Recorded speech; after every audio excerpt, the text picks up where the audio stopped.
Tell me, Andrea. Alam mo, nakita ni Jaime sa'yo. Bakit pinatulan ka niya? Veronica, pasensya na. Nananahimik ako dito, kaya please, sana huwag kang gumawa ng eksena. FYI, Andrea, ikaw ang umi-eksena. Nandito din ang mga anak namin ni Jaime sa restaurant na ito. We are working on our relationship at ikaw ang panira. Ano? Nandito rin kayo? Ayaw maniwala. Nandun nga si Jaime ngayon eh, kasama ng mga anak namin. Gusto mo makita?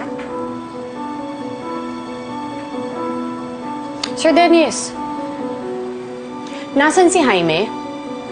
Totoo bang sinasabi ni Veronica na nandito ang pamilya nila?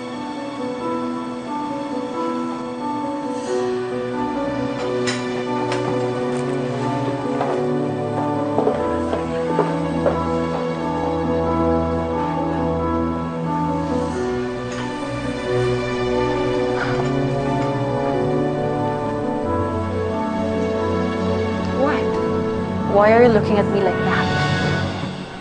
Wala. Ang ganda mo kasi. Aw, thank you. Sorry lang, hindi kita type.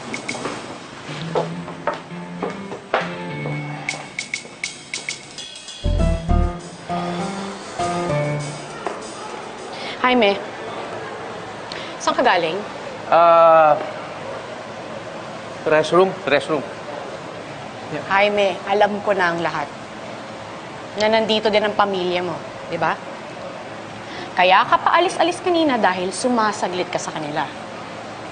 At eto namang si Dennis, ginawa mo pang kakuntsaba mo para hindi ko mahalata.